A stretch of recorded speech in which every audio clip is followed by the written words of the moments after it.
Aujourd'hui, sur Extra Naturel, nous allons parler de vie extraterrestre. Nous avons rendez-vous avec Sylvain Matisse. Sylvain Matisse est ufologue et enquêteur pour le MUFON. Euh, et j'ai découvert avec vous, Sylvain Matisse, les OANI. Alors, on va parler d'OVNI plus principalement, mais vous, votre spécialité, c'est les OANI. Un OANI, c'est un objet aquatique non identifié. Je ne savais pas que ça existait. Je ne savais pas qu'on s'y intéressait, en tous les cas. Et ce sera votre spécialité.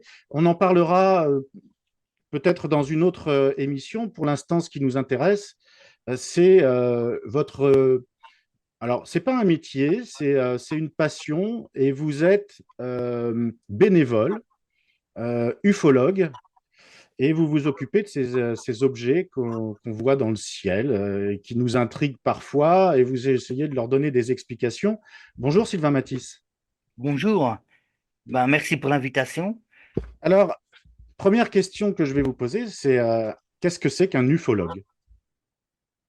Alors, ufologue, c'est un terme générique, hein, puisque UFO vient des États-Unis pour Unidentified Flying Object, puisque au départ, quand l'armée américaine s'est occupée de ces dossiers, puis les civils américains qui ont commencé à demander des comptes, notamment avec l'affaire Roswell en 1947, il y a eu l'une des premières associations ufologiques qui était formée par Joseph Allen Hynek, qui s'appelait le CUFOS, qui était l'astronome du projet Blue Book, le livre bleu.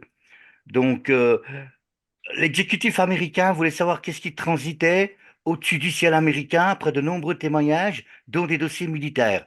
À partir de là, le nom UFO, c'était même Pipelet, assiette à tarte ou Flying Saucer, soucoupe volante qui était sortie dans la presse après Roswell et après un témoignage fait sur le mont Rainier de Kenneth Arnold en juin 1947. Et lui, il a dit, j'ai vu comme 9 objets rebondir sur des nuages. Et la presse a relaté ça comme des soucoupes volantes. Plus tard, il dira, c'est vous qui parlez de soucoupes volantes. C'est pas ce que j'ai dit. Moi, j'ai dit, ce sont des engins dont la forme n'est pas connue au niveau conventionnel. Et on aurait dit que ça rebondissait sur les nuages. Voilà ce que j'ai dit.